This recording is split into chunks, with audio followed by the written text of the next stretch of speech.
Philosophy Portal is a live event space. Every month, we host 4 live events dedicated to making philosophy actual. Our network is designed to explore the philosophy of sexuality, community, and metaphysics, as well as introduce you to some of the key thinkers in the underground theory scene. Members get access to the entire history of the live event space, as well as first access to special Philosophy Portal events. In the portal, we also encourage couples, as well as physical meetups when and where possible. If you are looking for a real thinking space, arguably the best thinking space online, check out philosophyportal.online and become a member today. Welcome to another philosophical conversation. My name's Cadell Last, and I'm here with Bram Gieben. Bram is a writer who's written about music, film, TV, comics, specifically for Sublation magazine, as well as IO9, Mishka NYC, and other places. He also hosts a philosophical podcast called The Strange Exiles, and there'll be links to that in the description. But today we're here to discuss his newest book, which will also be linked in the description, called The Darkest Timeline. Bram, I think we should give a little bit of a viewer's and a reader's warning when they're going into this book. The title tells you we're in the darkest timeline. There's no future. But maybe give any potential future readers or listeners to this podcast a window into what the overall tone and what the overall style you're going for in this book is, and why you've chosen that tone and why you've chosen that style as a background theme. Sure. Well, thank you for having me on, first of all, Cadell. It's very nice to get a chance to talk about the book at length and unpack some of the themes. So let me start by giving any potential reader a little bit of an out, which is that the last line of the introduction is: to confront the possibility that we have no future is also to demand that the future be reimagined anew. So that was, in a nutshell, what the project of this book was. I think the ways in which we talk about, depict, write stories about the idea of the apocalyptic future can often obscure the nature of the dystopian present that we live in at the moment. And that's really where the book begins, is by unpacking those fictional stories of apocalypse to look at what those aesthetics might do in terms of being a sort of cathartic release that gets in the way of dealing with the genuine concerns of things like climate collapse, the acceleration of technology and artificial intelligence, and all these other factors, which I go on to examine in the book. So I think that was my first kind of aim, was to really look at the dystopian present and how we think about our future or lack of it, and really try to analyze how that shapes what we're dealing with in the present day. So there's a quote in the first chapter, which is attributed to William Gibson, which is that the future is already here. It's just not evenly distributed. And I think that's a really great kind of way of looking at things. You know, speaking for myself, I live in Scotland. It's a fairly affluent, fairly developed part of the world. So for me, my idea of the apocalypse is quite aestheticized and it's somewhat distant. I don't have to deal with it as a kind of imminent thing. But that's very much not the case for millions of people all over the globe. So I think it's important to look at those different perspectives too, and to just consider how the narratives that we might have around things like mitigating climate change or solving it with technological means might betray a kind of cultural anthropomorphism on our own part. And I kind of try and expand that to the galactic scale as well. I look at things like Fermi's paradox and the Kardashev scale to really look at the idea of, are we alone in the universe? Do cultures evolve beyond the point of technological singularity? Do they even reach that point? So I think I wanted to examine all of the ways that we think about the future, and the stories we tell ourselves, not just in fiction, but in news, in science. I think all of these kind of have a bearing on the way we live in the world. Well, I think that there's a little bit of a common intellectual brotherhood between us, because from my reading of the book, it seems like you are very influenced by a specific aspect of Zizek's writing in regards to the book Living in the End Times. Mm-hmm. I know you quote Living in the End Times at the start of the book and also bring it up throughout the book. And that specific book by Zizek is offering, I think, a perspective on the complexity of our world, that we are facing a set of wicked common problems that are impossible to resolve, like you mentioned, climate change, technological, artificial intelligence, and just a suite of negativities that seem like they've obliterated our future. And so that's been a common starting point for me as well. And I guess the question that I have from that is, how do you continue to think through these issues when there's not necessarily not even one solution, but a solution, and when it seems more and more like we are just going to have to adapt to a type of world which, as the book states, makes it very difficult to imagine a future. Mm. Yeah, I mean, I take comfort from the fact that we already live in an asymmetrical, half collapsed present built on quite a lot of decaying infrastructure with, problems that neoliberalism's unwilling or unable to solve. So the future might look more impoverished, or, it might look more precarious to people like us who are in countries that are still at the moment, for now, stable. But it's unlikely to change in its overall character. It's still going to be wildly unequal, wildly unstable, and to a certain extent driven by corporate interests. So facing that reality, I think you come to an important insight about your own, like, powerlessness, the way in which you're radically decentered as a subject of capitalism. And living in the end times, I think, helped me understand that. What I try to do in the book is take what Zizek is saying about this confluence of threats, these problems, and how they play out in both ideology and in the notion of mankind's relation to nature. And I tried to contrast that with, well, first of all, an idea from Mark Fisher. One of his most famous kind of capsule quotes is, "It's easier to imagine the end of the world than the end of capitalism." So I think a lot of writers have taken that as a starting point. Like, if that's true, where do we begin? What is to be done? To contrast that with some of the solutions that Zizek comes up with. At one point in the book, he kind of almost goes so far as to advocate for technological solutions like climate hacking, carbon capture, technologies like this. And he kind of has examines the devil's bargain of the consequences of that potentially also being disastrous. So I try to compare that with an idea from John Gray in Straw Dogs. He makes quite a lot of arguments against the idea of progress. So I think, like, that's a really interesting three little points of theory to compare and contrast. And certainly, like, where it led me to, I think it's that in these essays, all I can really do is provoke. There are no solutions by its nature. It's not a solution-based problem. And by the time I got to the end of writing the essays, I think I'd come to the conclusion that solutionizing is part of the problem, and that maybe coming to an accommodation with the conditions as they are is still a project that we've struggled with. And therefore, the idea of beginning on a solution, could be something we proceed at too fast or in the wrong direction. There's another quote from Nick Bostrom later in the book. He says, if progress is no good if you're going in the wrong direction, effectively. And I think as well, like, Zizek's quotation, "Don't act, think," has some bearing here as well. I think we have some hard thinking to do about the present before we can solve the problems that the future is going to bring. I guess building on that and that line of thought, what's very present in my mind, because I'm currently teaching Hegel's philosophy of right, is this distinction between the is and the ought. And the message that I'm taking from Hegel in regards to political philosophy, which is very relevant, I think, to your book, is basically to focus on the is over the ought in regards to making political progress. Do you think that the left in general can get too caught up in ought propositions, the way the way the world ought to be, as opposed to understanding the way the world is? And if so, is your project trying to almost be a marker in this direction? I hadn't really thought of it in that context, but I can take an example from my own life. I was a little bit involved in the pro-independence Yes campaign in 2014 in Scotland when we had a referendum on independence. And that was a really interesting experience.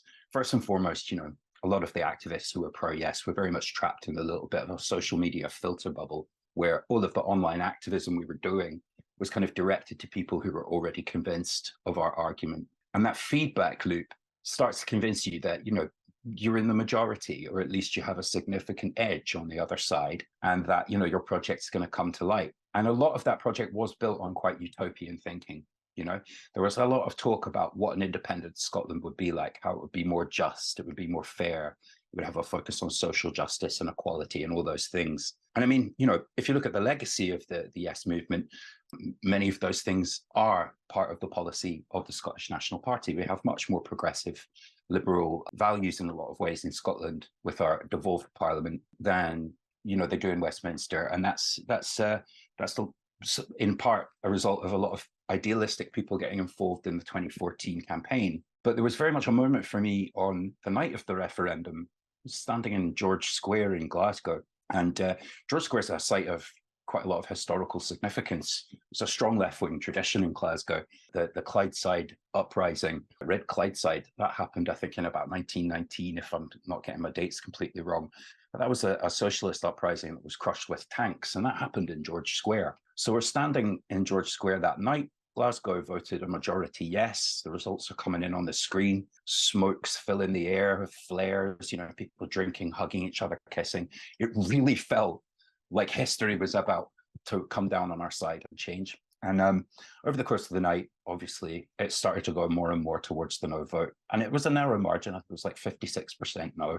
That was, I think, like a moment of profound political shock for a lot of people like me who were involved in the campaign, where we realized we'd spent so much time on those what the world ought to look like after type solutions that we hadn't actually accounted for the is of the political realities on the ground and how many people would be cautious about that move for economic reasons, or would be susceptible to propaganda from a right-wing press for other reasons.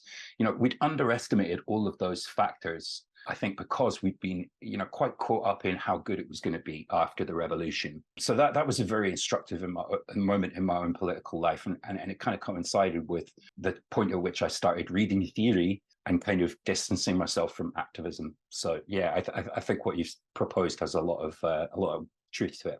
Fantastic.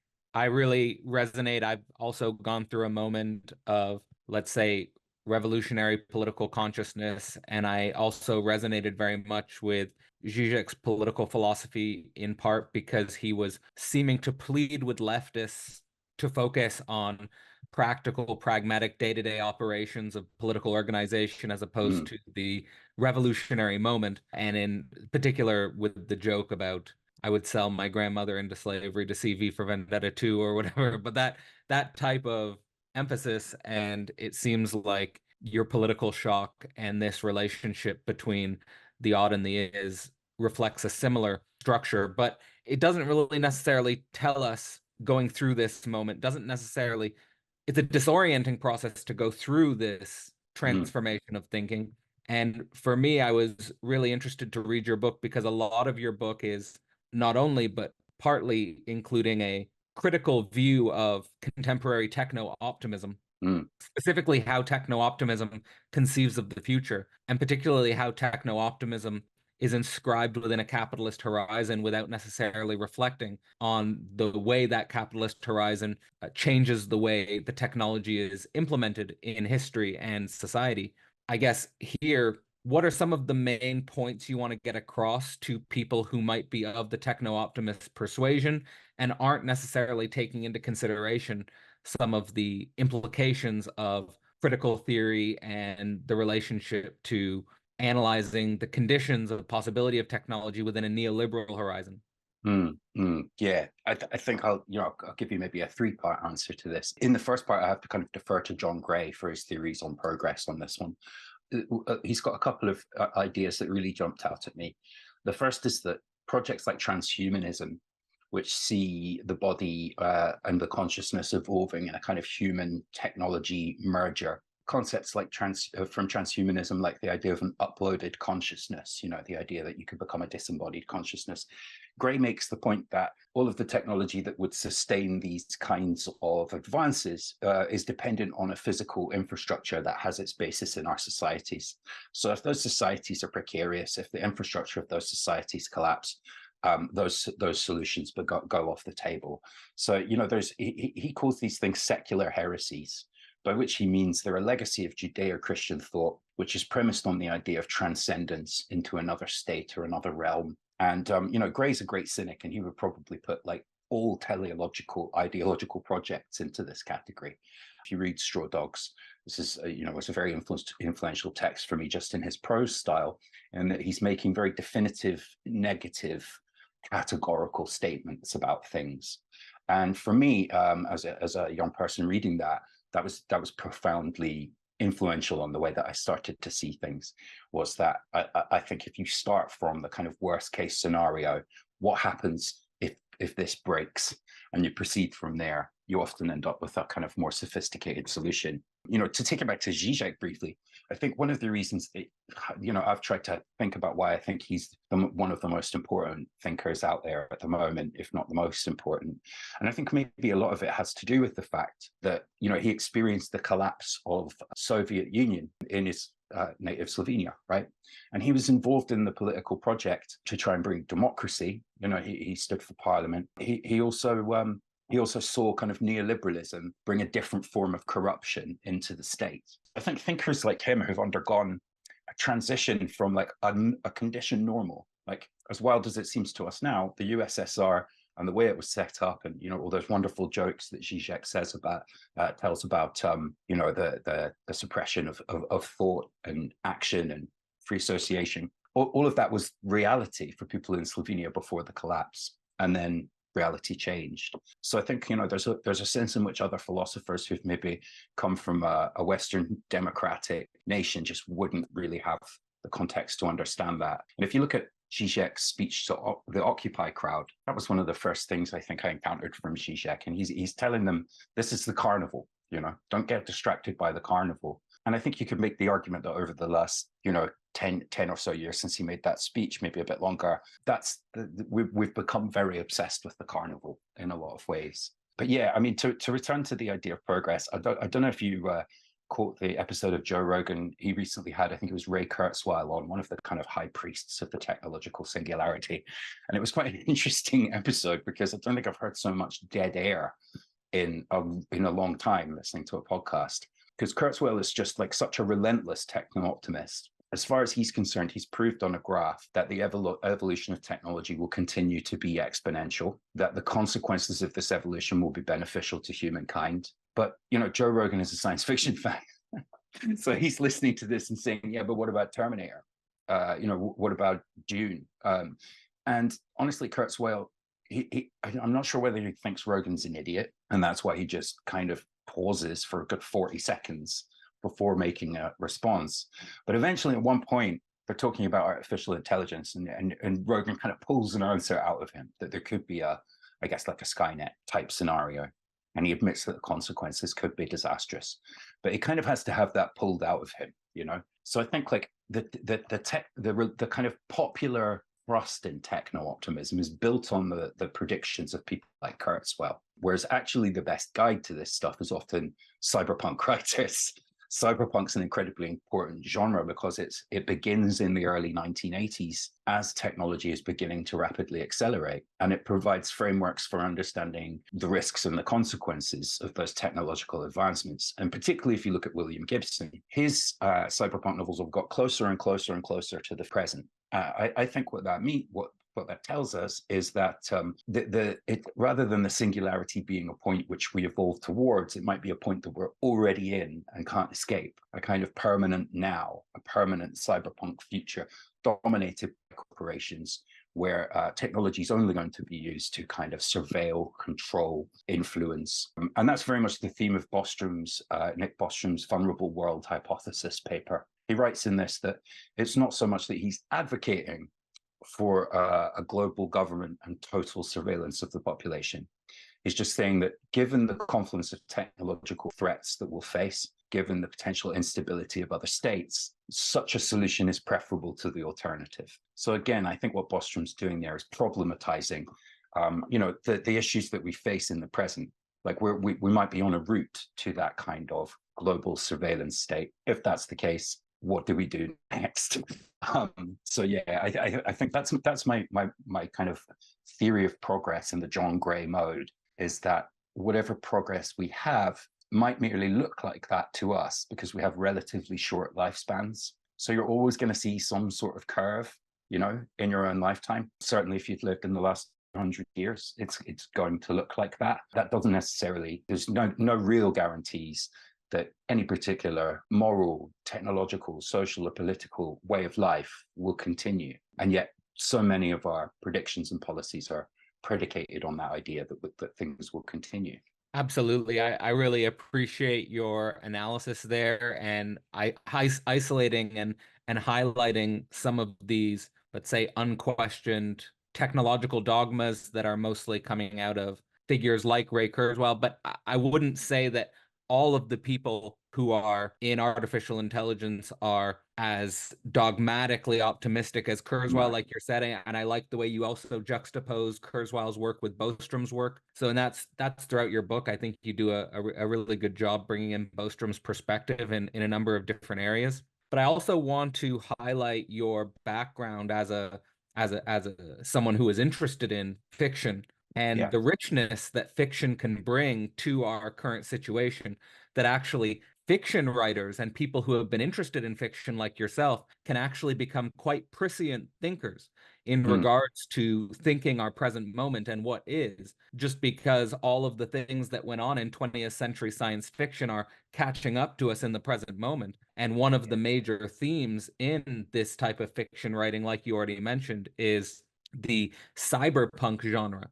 Mm. So maybe could you go into a little bit about, one, your interest in disaster fiction Yeah. and how that influences your current writing, your current analysis of the present moment, and what that gives you in terms of your analytic capacity to basically analyze the present moment of our technological situation? Mm. Oh, that's a lovely question. I love that one. So, I mean, my interest in science fiction kind of predates cyberpunk. I think when I was a tiny kid, I went up to the attic of my auntie's house. She had a whole stack of 1970s, 1960s, 1950s science fiction paperbacks and old magazines as well. So the 1950s magazines, the original, struggling for the titles here, but there was, original stuff from like Brian Aldiss, Philip K. Dick. So I was kind of consuming as much of this as like particularly Philip K. Dick short stories. And I think he's an important precursor of cyberpunk in that not only did his work resonate on quite a deep philosophical level and it dealt with some serious themes, he was also had like some central preoccupations that cyberpunk shares about the nature of reality, the nature of consciousness, the nature of simulation. So in a way, I think like those early science fiction texts definitely wired my brain up to be ready to receive cyberpunk. It's my early science fiction favorites were very much spaceship related, aliens related. But that would kind of all change when I read Neuromancer. And I think like as someone born in 1980, I didn't come across that text when I was 6 years old. You know, it was already kind of in the ether by the time I encountered it. But cyberpunk, in terms of the imagery, it had really started to go mainstream by the time I was a teenager. Movies about hackers in the 90s were quite commonplace. Things like Hackers, Sneakers, The Net. So it was, these cyberpunk ideas or ideas from cyberpunk were starting to filter into mainstream culture. There was an early abortive cyberpunk movie, Johnny Mnemonic, which Gibson actually, did the screenplay for as well. That kind of bombed. But by the time The Matrix hit in 1999, I think that particularly the kind of Eastern philosophy framework that The Matrix brings into it, as it liberally pilfers from Neuromancer, that really crystallized in a lot of people's minds, particularly this question of awakening from one reality into another. So I think like that became a kind of crucial central text, just culturally speaking for everybody. If you look at the use of the red pill, black pill metaphor, it's just become, endlessly kind of memed and cloned, and it's now a huge part of the way that we think about politics and ideology.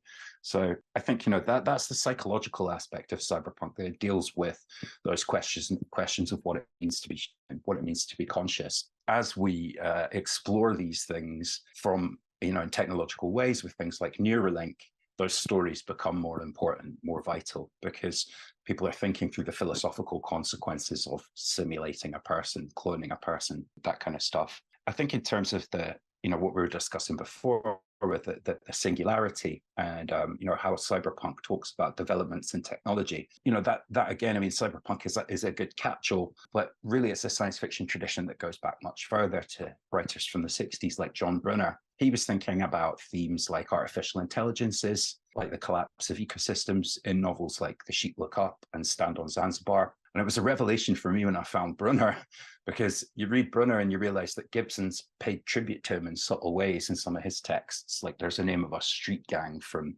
Stand on Zanzibar that appears in, I think, either Mona Lisa Overdrive or Burning Chrome, the Panther Moderns.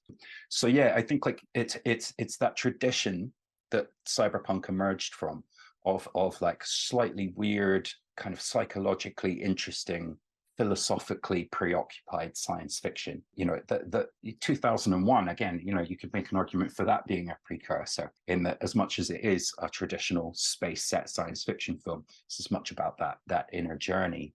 But to just highlight two texts that I talk about in the book, and highlight, how they can be useful for understanding the present as texts. The first would be a film by a Mexican director called Alex Rivera. It's called Sleep Dealer. It's an absolutely fantastic little film.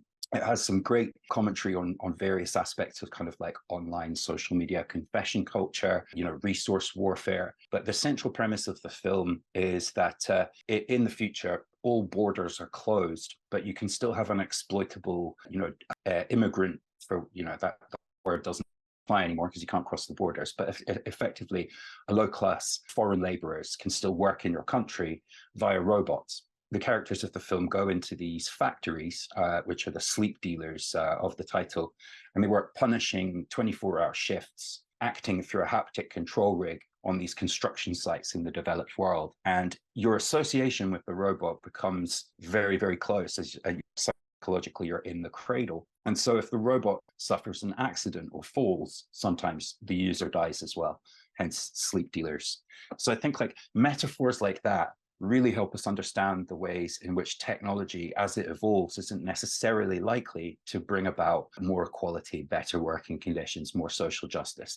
In fact, it's probably going to be likely, because it's controlled by capital, because it's developed by capital, to serve the interests of capital. And then the other one that I look at is a book from 1994 or 5 called Kaleidoscope Century by John Barnes. And that's a remarkable book. I'm surprised it's not a bigger hit, really, but he basically describes a confluence of technologies. So what comes together in the book are sophisticated weapons targeting systems, biohacking protocols, so algorithms developed to disrupt ecosystems, and religions. And they become one thing. And basically all of humanity gets kind of subsumed into these viral units. And I think like, as much as that's quite a fantastical destination for the plot, when you unpack what he's saying about the ways technologies could intersect in ways we don't predict, the ways that, safeguards on artificial intelligence as it currently stands are not well understood enough to not guarantee things like hallucinations in the data. When you start applying those algorithms or those intelligences to weapon systems, to things that regulate farming, that's when potentially they could interact in unpredictable ways. So yeah, I think dramatizing things like that makes you think about the problem in perhaps a different way than the way that things are presented in that techno-optimist mode, where just around the corner there's a technology that's going to solve the problems that consumer capitalism is currently causing. And that means we don't have to really do anything in the present, right? We wait for the technology. I think a lot of cyberpunk is a dire warning about waiting for technology to solve your problems. I really appreciate the depth of the analysis that you can bring with this background, but I'm also concerned about why figures like Kurzweil, and let's also for a moment use Bostrom, came to the forefront in this moment. Obviously, one of the reasons is because of their technical knowledge, and one of their reasons is their capacity to demonstrate progress in a very narrow, technologically defined manner. And even if we could differentiate Kurzweil from Bostrom in regards to the straw man or the stereotype of Kurzweil as just a techno-optimist, although that's not too much of a straw man as you're talking about, because literally on Joe Rogan, with your example, it's hard to get him to even verbally acknowledge any negative consequences from this process. And that's also been my reading of Kurzweil as well.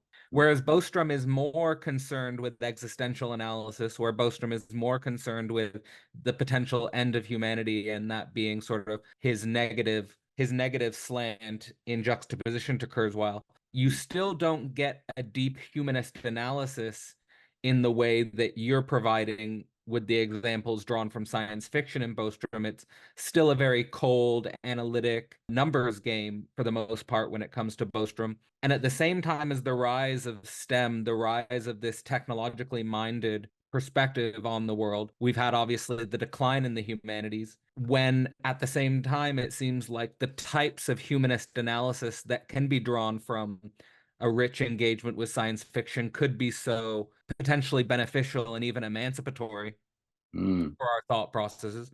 What do you think's going on here, and how could we make a significant intervention in regards to building a discourse that was more richly informed? And if certainly Mhm. your book would be part of the solution.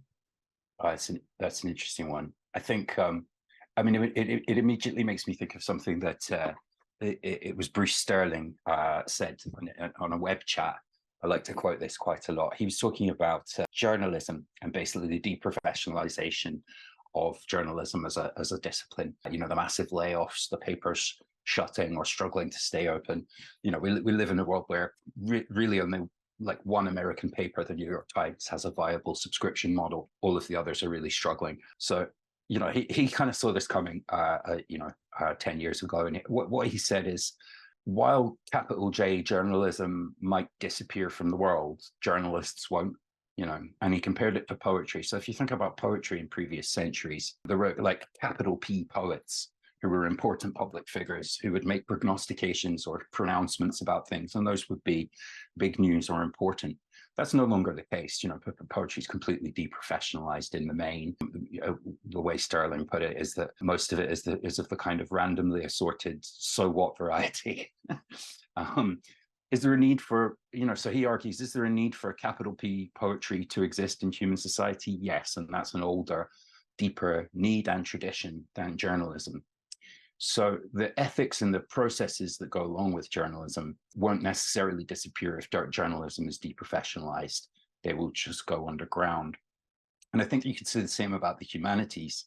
And I'm kind of, you know, it's a weird one. I get torn about this because on the one hand, I think it's really dreadful that we're in this neoliberal economic situation whereby if education doesn't lead just to knowledge, you know, if it leads to a career, then it's deemed valid. Whereas the pursuit of knowledge for its own sake, the pursuit of analysis to understand the world better through criticism, whether that's literary or philosophical or whatever, that's just devalued because it doesn't have an economic outcome. So all of this for me is a function of hypercapitalism. Hypercapitalism and neoliberalism need to zero in on a thing and connect it to some sort of professional goal that leads to profit. And it's a zero-sum game where we stand to lose a lot in our culture, but it won't go away. It'll just go underground. And I think, like, you know, I'm trying to come up with some examples here, but I grew up in rave culture in my kind of late teens. I was going to illegal raves that were, you know, organized on the banks of a loch. We'd bring a portable generator out there, we'd plug it in. Everyone would bring their own records and would dance till, you know, 2 o'clock the next day or until the police showed up. That was because it was a reaction to a lack of available options within commercial capitalist culture. We made our own culture, you know. And I wasn't the inheritor of that. You know, I wasn't around in 1988 doing that. I came to it late at the tail end. But it was an incredibly powerful thing to be part of a counterculture that wasn't driven by profit.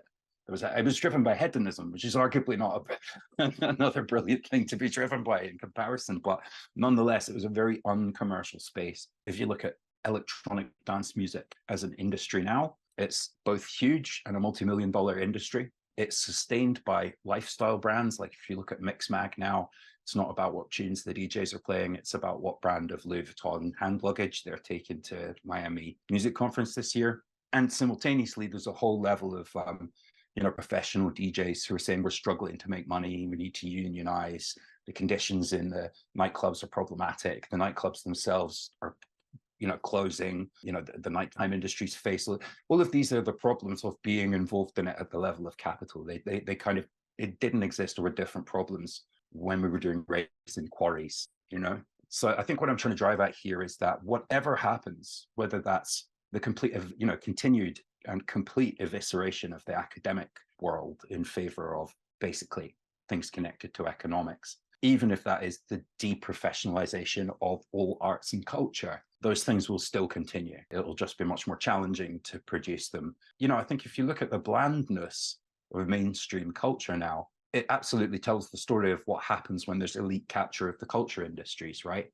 Is that there's no imagination, there's no hunger for the new, there's just a wish to reproduce newer variants of successful strategies of capital. That's what happens when the elites dominate those professions. You get boring cinema, you get boring music. It always then comes along to somebody from outside of the industry to come along and disrupt that and change things. And we see that happening again and again in cycles. So perhaps what we're going through now is not that different to what's happened in previous eras. I think it's easy to get lost in thinking about the consequences of losing something.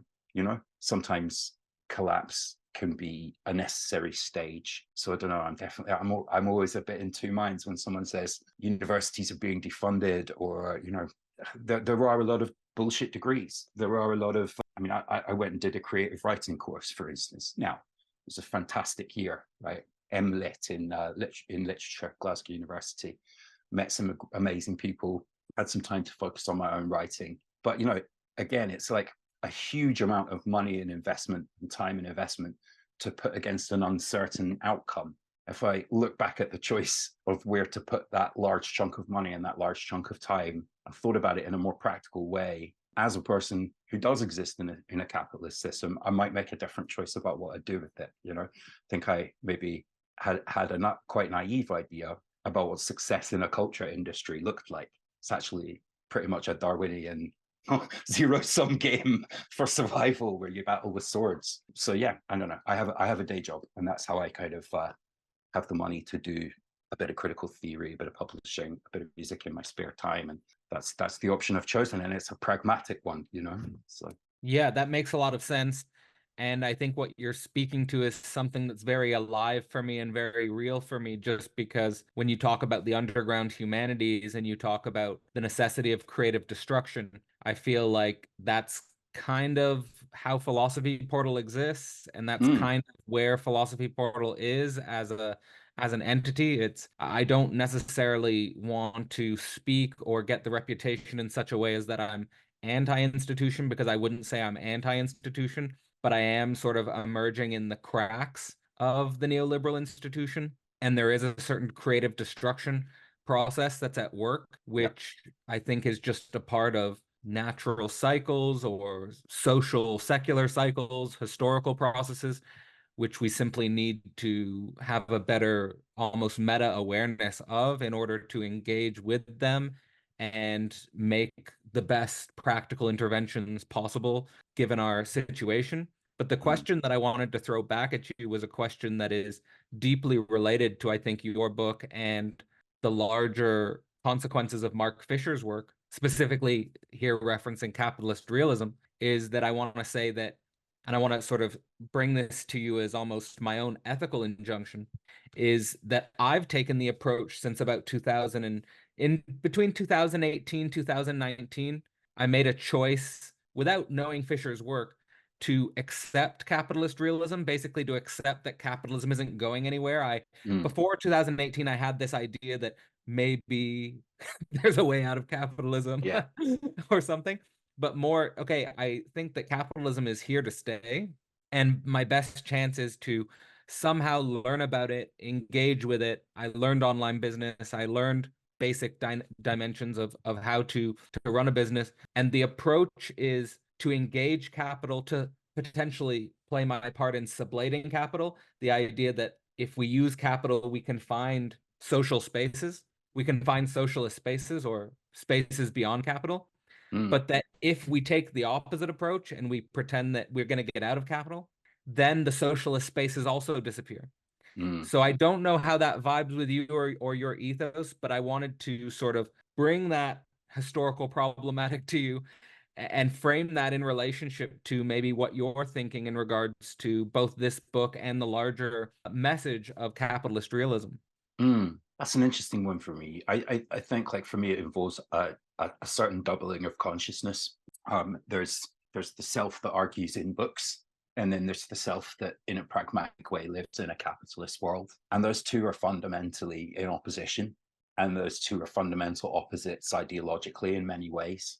And in a funny way, they both actually complement each other, in that there are things that I can learn in my professional life as an instrument of capital that I can then use to make the production of art or criticism more efficient, right? So I try and be aware of some, like, I guess, how useful it is to have that doubled consciousness, that doubled role. I think, like, when I started reading Hakim Bey, I was obsessed with the idea of the temporary autonomous zone, the idea that you could create a space within capital, particularly maybe online, which would have its own rules, even if it didn't exist forever. You could kind of make up a new version of reality, almost like model it, and then learn from that one and instantiate a new Taz. And at the time I was reading that, I was on internet forums. And internet forums, I don't know how involved you were in that era of the internet, but it was like, everybody found their niche forum with their particular type of weird. Mine was a comics forum that also had a strong kind of futurist component. And I think like that really felt authentically like a little self-sustaining temporary autonomous zone to me. And it was around that time that all the Occupy stuff was happening as well. So I think like in a way it was less techno-optimism that had me looking at this scenario as something that would develop into a fruitful socialist or left-wing space. And it was more like internet utopianism, the idea that everything could be free. I was a big proponent of Creative Commons, So I think now that we've seen how Creative Commons ideas have been used to do things like data scraping for big companies, now that we've seen the way that the social media companies kind of undercut the model of the forums, which were distributed and non-professional, turned them into Facebook groups. Now that we've seen the way that social media is evolving more and more towards these kind of broadcast only mediums, which again are very like virally competitive. It's like a kind of social Darwinist competition to go viral. That shows how capital kind of hollowed out all of those ideas, hollowed out all of those ideas. So I think like in terms of like resistance to the mainstream, I think we stand on really slippery ground there. It's very, very difficult to know if an online project you're involved in is just a source of data mining, or if it's just a source of kind of like adrenaline-driven validation for a bunch of clout chasers who need validation. And I don't exempt myself from that as somebody who chases that adrenaline and that feedback online. We're all engaged in this game of self-promotion now. So I think like what I'm trying to say is that being alive to that and the ways in which that's changing our interactions, the way we organize, and the way we define ourselves, the way we configure our identities. That, I think, is now the main project, rather than breaking out. I think we have to understand where we are, what's acting upon us, how it's acting upon us, and what effects that's having, because we aren't in new territory now, in a way. We're in quite established territory in our online life, in our political life, in the project against neoliberalism or to create alternatives. We're quite far down the road of all those projects, and a lot of them are either failed or feel like they're in stasis. So yeah, I think for me, the current project is about questioning norms. It's about questioning the narratives of how we get there from here, rather than saying that's where we need to get to. I don't think we currently have a great many coherent stories for how we approach the real problems that we face. I think all we have are potentially endless circular debates that come through a distorted, warped lens where everybody behaves in quite a narcissistic way that's incentivized by capital. So yeah, particularly where it comes to the changes that having online avatars, the psychology and the sociology of that, and how it affects, real world organizing. I don't know if we've even begun to come to terms with that. I know that for me, it's almost like a drug. I came back to Facebook to try and do a little promotion for my book. And that's the one where I feel the most, I don't know, like it has the most dislocating effects on my psychology and well-being. It's this feeling of vast indifference. It's the sense of comparison with other people and the version of themselves that they're portraying. Maybe I'm overthinking this here, and I probably am, but weirdly I find Twitter or X or whatever they're calling it now a little bit easier to handle, because you can easily mute things. You're never looking at more than a sentence or two or an image. So, it's a difficult one. It's a difficult habit to break. You tell yourself you need to be on it. You tell yourself you're raising awareness. You tell yourself you're finding the others, to use a phrase from Douglas Rushkoff. The reality of it is that connections in the real world are rarer for more people nowadays.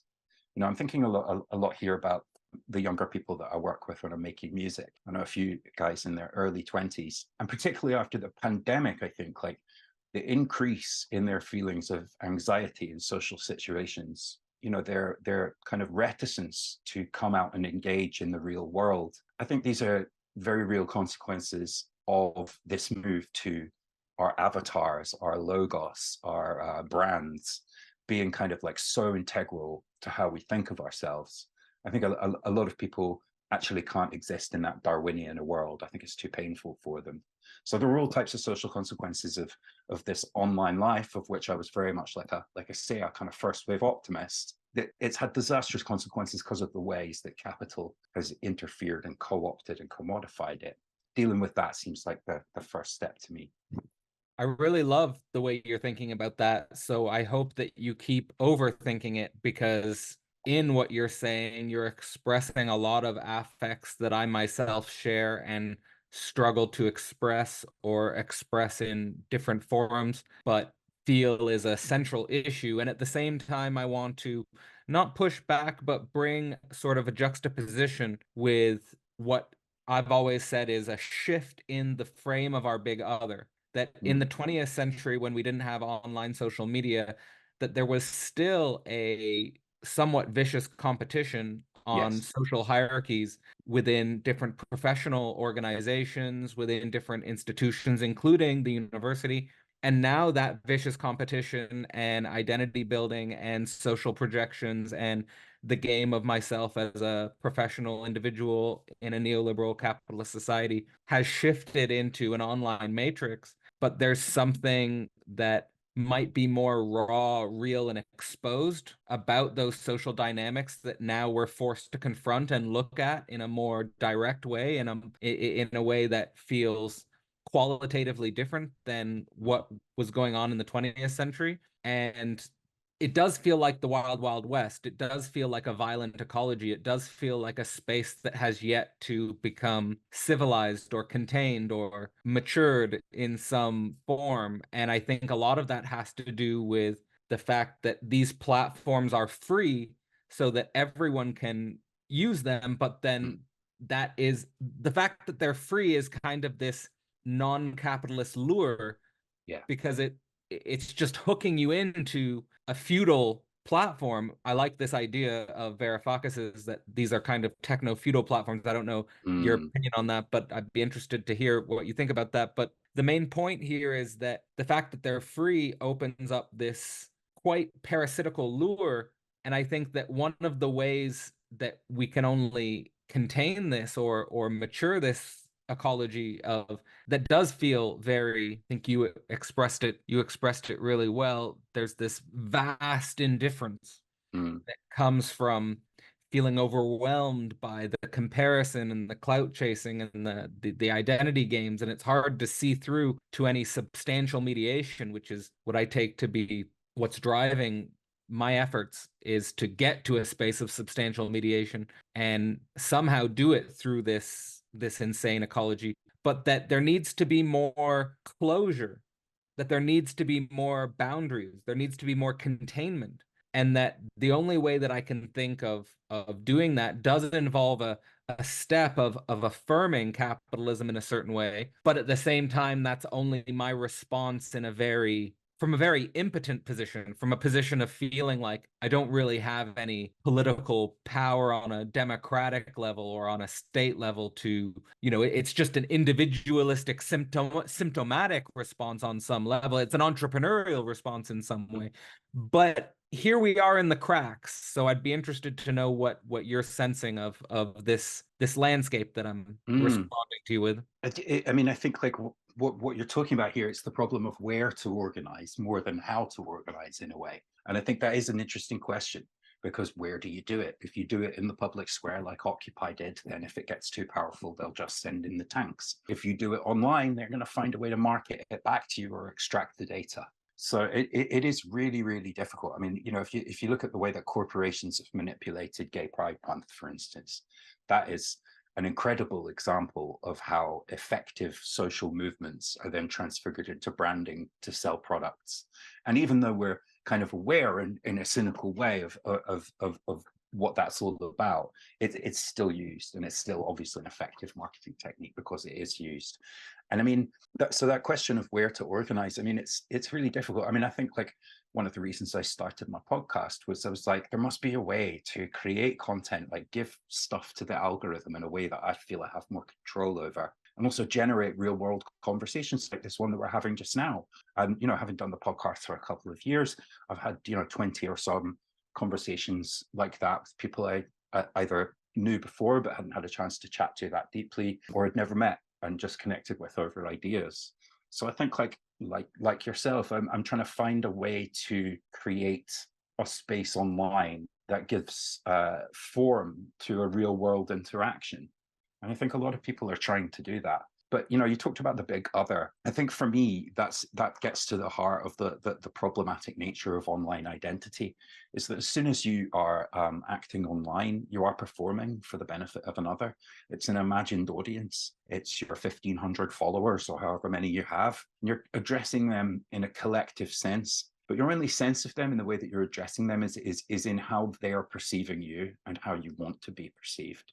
You are imagining them as a single point. That's why posts, you know, in the kind of, you know, direct to camera video world begin with, "Hey guys, hey folks." It's this idea of the other as a community. And I think that also gets fundamentally to the nature of the problem with the word community as it's applied today, is it's describing atomized individuals at a distance. And sometimes that community, that sense of belonging to a community is as illusory as the avatars that are participating in. I think, you know, a good example, which I draw on the book, is the idea of gang stalking. So everybody, you know, like for years before there was the internet, people believed that they were being pursued by government agents, shadowy men in black who, because of what they knew, were pursuing you, were trying to track you down, or were sending you broadcasts through the radio, the classic image of the tinfoil hat wearer. You know, that's basically who the gang stalking community used to be before the internet. Then the internet comes along. Suddenly, all these people have a place to pool their experiences of what is most likely, for the large majority of people, pretty much a delusion. And so that delusion starts to become more real. And suddenly it's a conspiracy. It's a conspiracy to deny that gang stalking takes place, that mass surveillance in person of the American populace, or, you know, however the conspiracy is defined, is taking place. Once you can pool your interests online and become a community, you're also tending to invent like myths about that community and what ties it together, you know?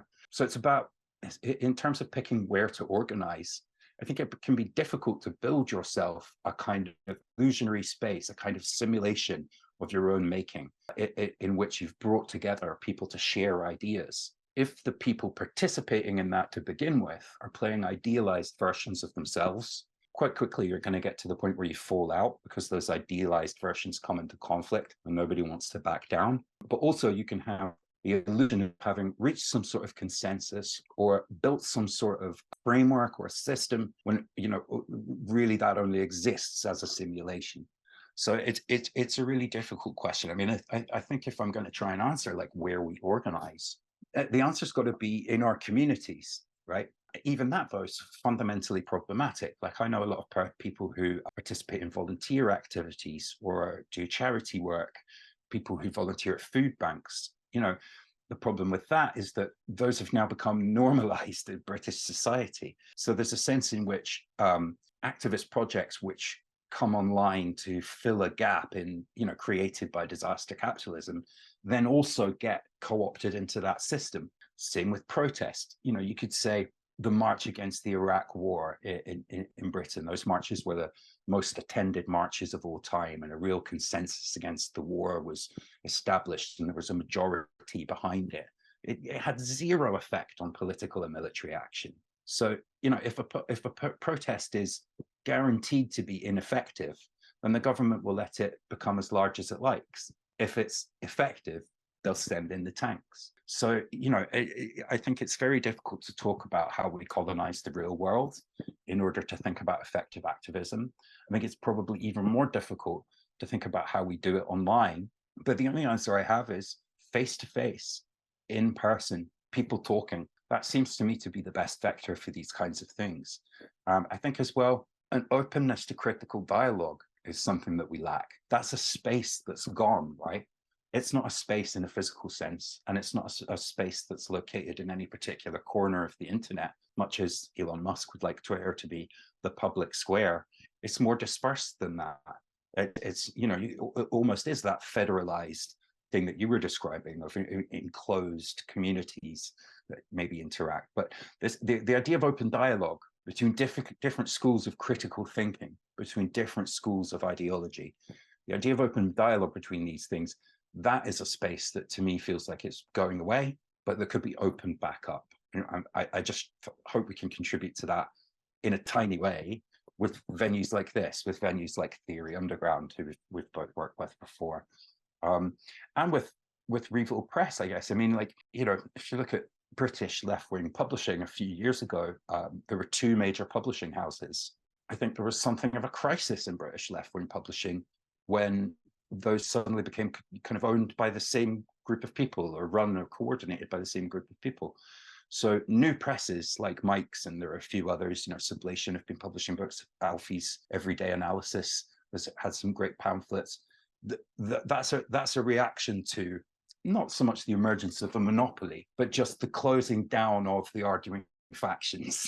And if the opening up of new factions means that dialogue can take place in more creative, more constructive ways, then great. If it's a zero-sum game between competing brands, then we're going to have trouble. And I think we do see a lot of that competing brand stuff within both activist factions of the left, meme factions of the left, publishing factions of the left. You know, we have a lot of work to do to open up a space where ideas can be debated in a fruitful way, I think. Or maybe I'm just not connected to the places where that's happening and I can find them. We'll see. No, I think that it is happening. I associate the birth of modernity with the birth of this type of ethic, the ethic of open dialogue, critical thinking, of course, Kant's critical turn in philosophy, and the emphasis on the public space.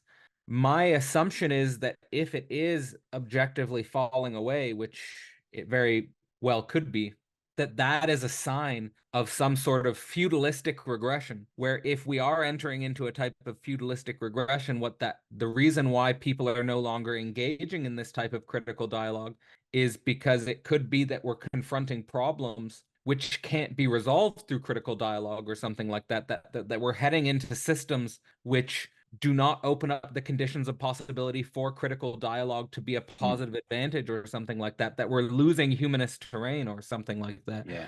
I'm still thinking that through, but it's kind of how I'm imagining it, but it's almost like there was a type of a priori background that we had taken for granted in the modern world, and if we don't understand what I think is specifically this relationship between capitalism and socialism, because when I was growing up, and we're roughly in the same age demographic, I'm assuming it was similar for you, but when I was growing up, there was this idea that there was a meaningful progress in going from something like neoliberal capitalism to something like democratic socialism.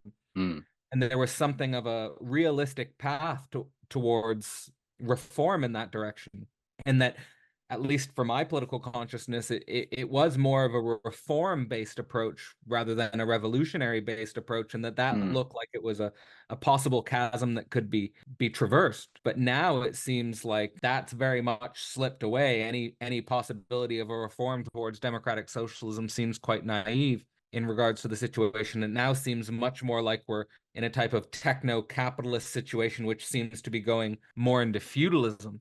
And that's quite scary, and probably why some of these underground philosophical and humanities initiatives are important, because I think these initiatives should be used as vehicles to think through our current moment on this level. And well, that's one of the dimensions of kinship that I find with your work. No, I'd agree with a lot of that. And I watched a video the other day. It's a slightly satirical account. I think he's called Tech Analyst or Tech Expert. He was actually one of the guys who was fired from Google for being a misogynist, probably rightfully. I think he said some pretty fucked up things.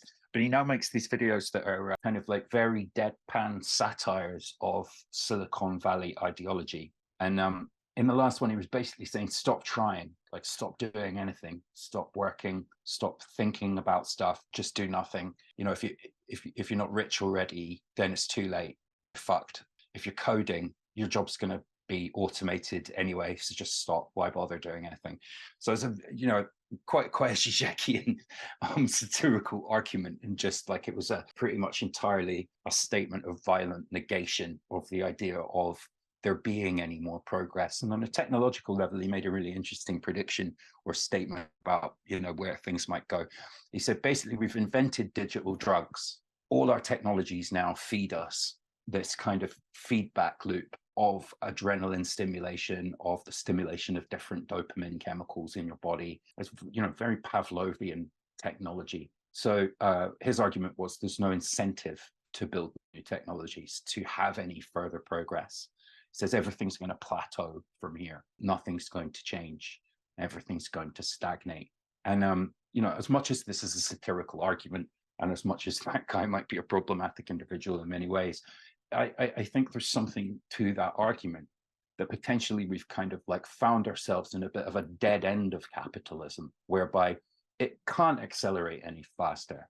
It can't continue to grow exponentially. It can't develop new markets. It can only deepen inequality. It can only bring neoliberal logic to bear on things which are not a good fit for it, like healthcare. And I think, you know, this is the thing about when you start talking about the future. It's very easy to say, well, this could happen or that could happen, you know, or unless we do this, or if we don't do that. And the more you think about any of those value propositions that you put forward, you realize that they're already true. You know, I think like people say, you know, climate change is the classic one. We've had that like 1.5C target. We're now definitely going to smash through that. But the whole argument about that 1.5C is if we get to 1.5C, consequence B, C, and D will happen.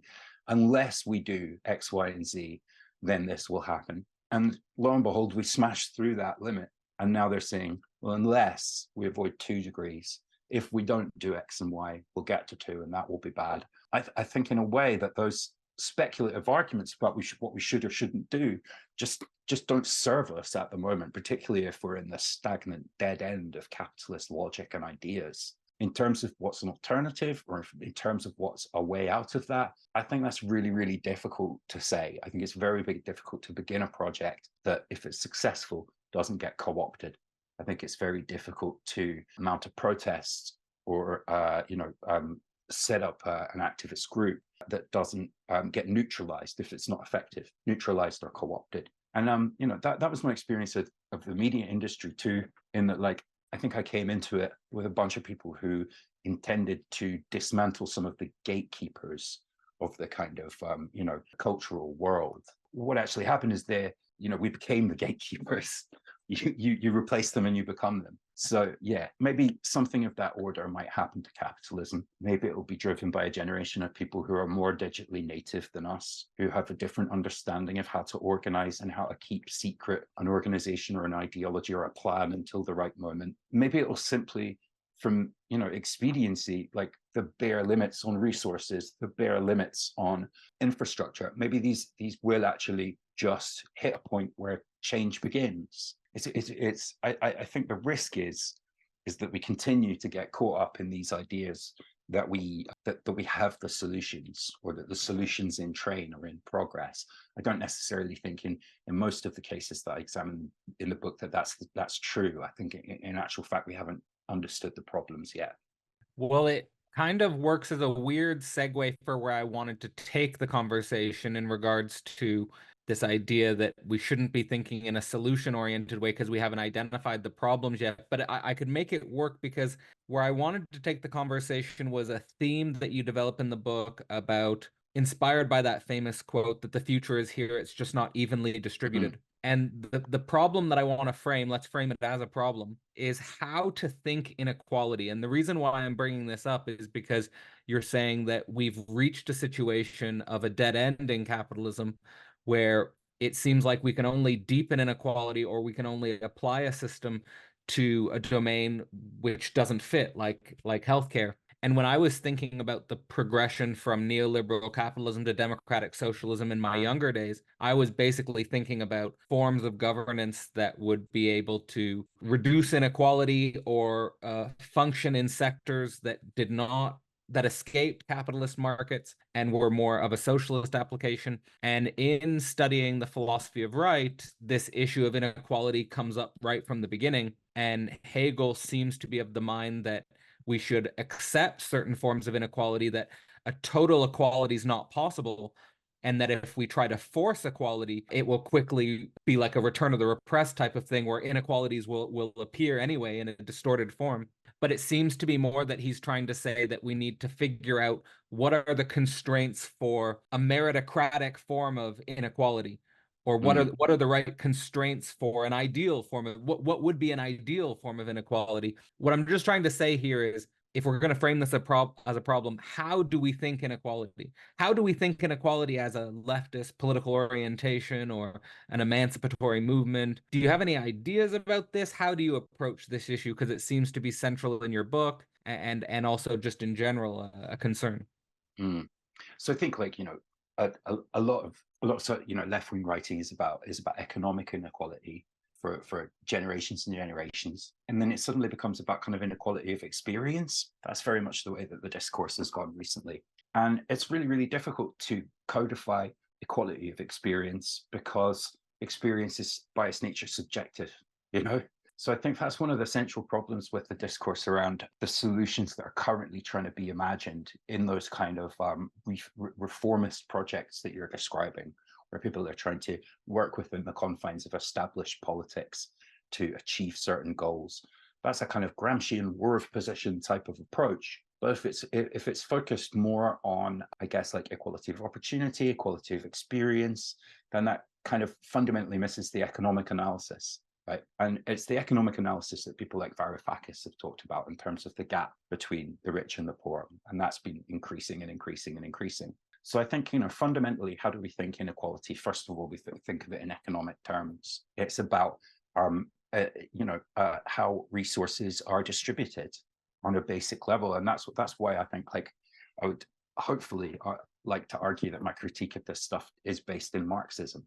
In terms of the approach to a solution to all of this, I think that's a very, very difficult one to think through, mainly because anybody who's motivated to think about these issues and engage with them also has to survive under capitalism. And that's where that kind of idea of the double consciousness that I was talking about earlier comes in. I don't think we're going to get to a situation where everybody who has the principles of wanting a less unequal world would put that above their own self-interest. And until we can kind of deal with that contradiction, until we can kind of live as we believe, I don't know if we'll get there. How do we live as we believe? How do we live with conviction? How do we escape the necessity of surviving under capitalism and therefore reproducing the neoliberal model? I think one of the ways that we might reach that is through collapse, is through rupture, is through the actual collapse of systems and infrastructure. That's the kind of moment that frees you up to respond in a different way. The danger, I think, is that the responses to moments of rupture and moments of collapse, often those are happening in ways that are chaotic. Like, I think January 6th in America was an example of that. I think as well, you could look at the various identity communities that the internet has produced. I talked about gang stalkers, and you could put incels into this category, but incel manifestos, incel shootings, the ways in which our identities are reproducing as a result of being mediated through the internet, and that particularly social Darwinist form of meritocracy, where the most hits wins, the most likes wins. Those are having dire consequences now. So I think in a way it's about figuring out how we make our way through a world that's mediated in those ways. I don't think until we can get to the other side of problems like that spaces will open up for any kind of like properly effective resistance. I think that's like half the problem that I have at the moment is that it's very comforting to tell yourself you're in the resistance, because then the revolution will never come. It's a bit more of a challenging proposition to consider yourself part of a counterculture. A counterculture isn't necessarily saying that it's one day going to produce the culture. That's not saying that it has a manifesto for getting to a place where its values supplant the mainstream. A countercultural project is one of both influence and separateness. So I think for me, I'd be more inclined to think of myself as a member of the counterculture than I would be as like a potential revolutionary or even an agent of change. I just know that I'm in opposition to a lot of the dominant values, a lot of the dominant narratives.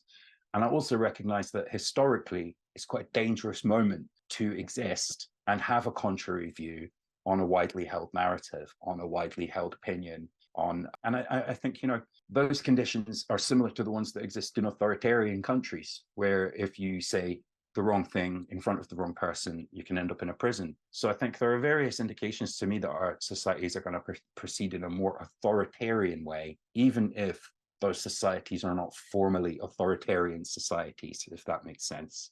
So I'm preparing for the long haul. I'm preparing to write as much as I can, and I'm preparing to share that with as many people as I can without drawing undue attention to myself. I think, like, look at the 1960s counterculture, which was, pretty widespread countercultural position. People dropping out of society. It was not long until that was marketed back as a set of cultural products, as a set of stories. And in fact, the kind of individualism that came out of the 60s counterculture then became really the kind of lodestone of the kind of me, greed is good 1980s values. Those were the same cohort of people, right? So I think that's useful for us to think about, is if we consider ourselves part of a counterculture, how do we avoid being absorbed into the culture or that counterculture being marketed back to us? Yeah, I don't know if that provides an answer to your question, but I think for me, counterculture over revolution. Philosophy Portal is a live event space. Every month, we host 4 live events dedicated to making philosophy actual. Our network is designed to explore the philosophy of sexuality, community, and metaphysics, as well as introduce you to some of the key thinkers in the underground theory scene. Members get access to the entire history of the live event space, as well as first access to special Philosophy Portal events. In the portal, we also encourage couples, as well as physical meetups when and where possible. If you are looking for a real thinking space, arguably the best thinking space online, check out philosophyportal.online and become a member today. Well, like you said, I mean, I don't think we should be looking for a final answer or solution here, but it's very helpful, the direction of your thinking in regards to the counterculture being marketed back. There are these paradoxical loops that we should be aware of, and which we have a good historical account of, specifically in regards to the 1960s counterculture, like you mentioned, but also right in front of our eyes. I think on my personal bank account, it has a nice little area of my bio where I can put, am I transgender? Am I bisexual? Am I, like the ways in which the gender identity movement can get co-opted by modern banking industries, or, they have a LGBT flag outside of the bank, or, you can get a Black Lives Matter t-shirt at Walmart or something like that. Like, so there's all these ways in which current countercultural movements can become sucked up into the system and sold back and twisted, and all these types of things we should be very aware of. But And that's what I not to really say wanted, that, yeah, sorry to interrupt, but that's not to say that, like, the social movements that, advocated for gay rights or that advocated for racial equality didn't have substantial gains. And it's not to say that the pressure doesn't have to be kept up in order for those gains to be sustained.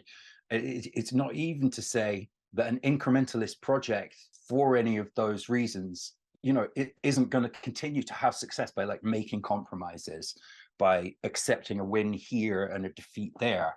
It's just saying that the shallow version of that, like, I'm an anti-racist badge, that's very useful for capitalism, because it's very, very easy to post a black square to Instagram. It's very easy to Venmo somebody $100 and then not think about it. Those are all options that are becoming like proxies for political action, proxies for participation in real political movements that might achieve change, even in an incremental way. So yeah, I think that's really vital to say, is that it's when capitalism is able to sell you back a proxy for your action, a proxy for your involvement, that's when it gets dangerous. And I think that's probably never been more of a danger for activist or political movements of any stripe. totally agree. Where I wanted to bring the conversation was towards this working of the contradiction of double consciousness that you brought up. And that this is an interesting area to think through. And specifically, you brought up the split within yourself on regards to double consciousness in regards to, on the one hand, the self that argues in books, and on the other hand, the self that lives in a pragmatic way in a capitalist world.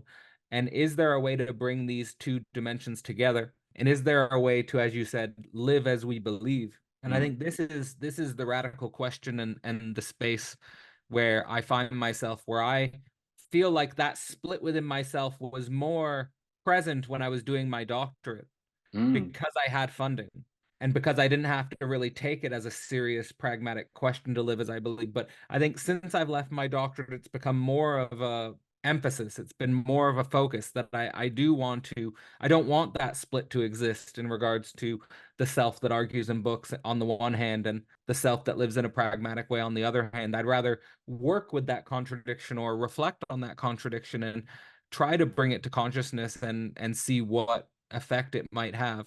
Yeah. And where that does bring me is to this idea that we should be focusing on a network of relations which has the potential for embodied face-to-face interaction over attentionalist relations. And and like I feel like, in many ways what we're doing right now is not a performative contradiction in that sense, because we could do an event in Scotland, or we could do an event somewhere in Europe where we have the possibility for face-to-face relations and actual collaboration and coordination. And so it doesn't matter necessarily. It's not a big win if this gets 2,000 views or if it gets 500 views. That's not really the main point. That the point is more to participate in a certain network of relations where there is the possibility for social spaces beyond capital. And so it goes to this sublation of capital moment, but I'll say it sounds like you've got something to say, so I wanted to let you get to the end of your thought, but no, I mean, one of the amazing things about writing this book is having spoken to quite a few people now about the ideas within it, both on and off of camera. I do feel now I'm in a connected node of real people talking about real ideas. So just engaging with this world has been fruitful for me. But I just, on the point of the double consciousness, that my attempts to integrate that were largely what caused problems for me, both in a kind of part of the way I thought of myself, but also professionally. I think I've tried to professionalize an interest in ideas, a performance of ideas.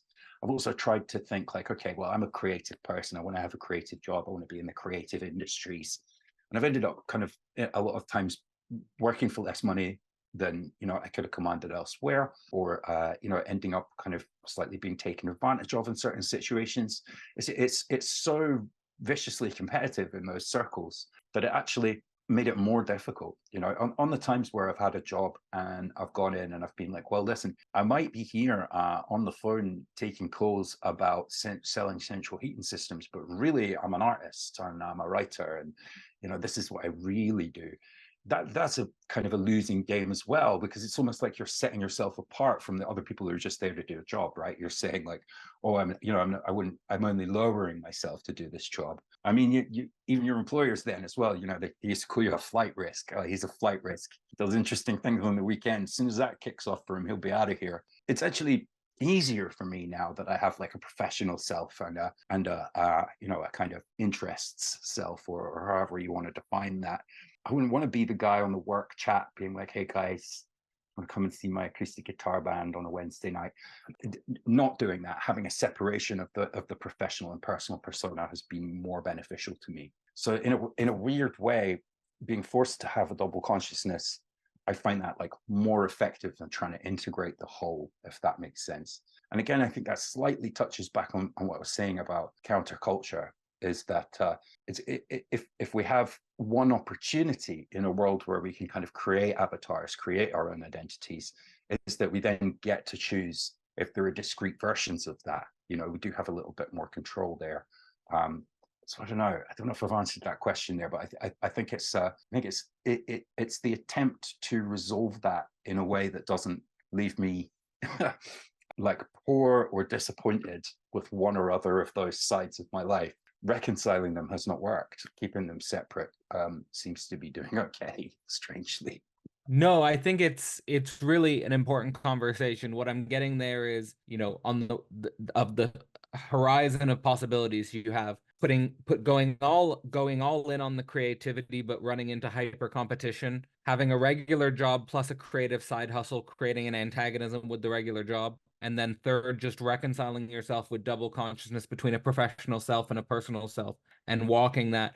But I think that even in that choice, and I think that choice is before all of us, and we have to reconcile with these horizons and possibilities in whatever way we can, given our particular situations. But I still think that this working of this contradiction between the self that argues in books versus the self that lives in a pragmatic way can still can be a contradiction that, if not reconciled, has a meaningful political result. That doesn't necessarily collapse the professional and the personal self completely, but that where the two are in some sort of where there is a transparent dialogue between the two dimensions.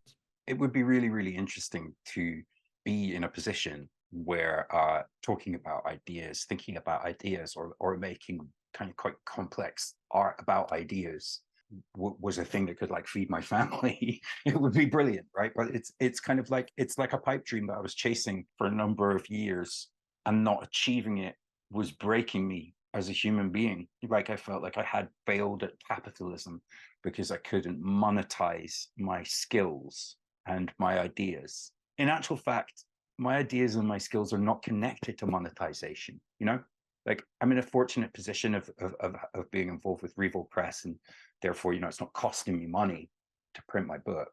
Hopefully it reaches a wider audience because it's going through some sort of kind of community, some sort of attempt to like build a coherent left-wing presence, so all those things are really great. But I also earn enough money that if I needed to print it myself, I could. So I had to make a conscious effort to like decouple what I'm trying to do as an artist and a writer from capitalism.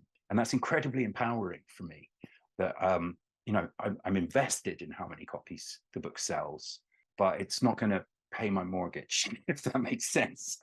So I think, I'm lucky to be in that position. I'm lucky to be able to sustain that level of activity, to be able to do both things. I'm lucky that, the mental health challenges that I haven't led to burnout in a few years, and sort of been able to keep going through all of this stuff. And I hope to just kind of keep getting better at the process of making this stuff, of putting together these ideas, of selecting those bits of text and juxtaposing them. I just want to get better at that. But it took a conscious effort to focus that into like being the key motivator. It took a while to reach that process, and a lot of it was about decoupling from that idea of success, from that idea of integration, from that idea of being like the real me.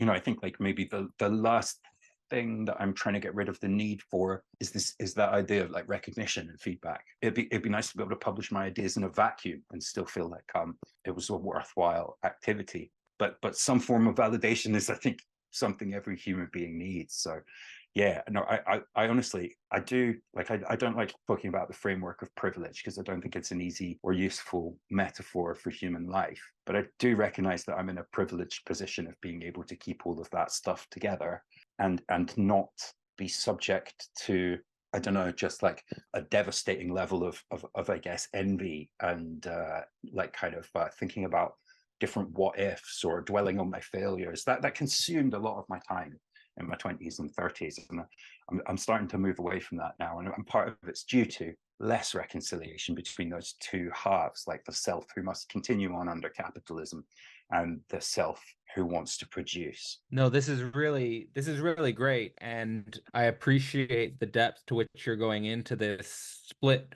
within yourself, because I think it's not only valuable for me, but also hopefully valuable for others who find themselves in a similar condition. And I think the more spaces where we can bring out this split and have conversations about the way we're all dealing with it, I think the better. And so I just appreciate that. I think the next really important theoretical mark that I would like to deepen with you in this podcast is, again, to bring up Mark Fisher's work, again, to bring up the idea of capitalist realism, and maybe sort of get a deeper sense of the way this is informing the way you think, the way you created the book, and different avenues and pathways that you explore in the book. To what extent is Fisher the master signifier or the master theorist that's at work in your analysis?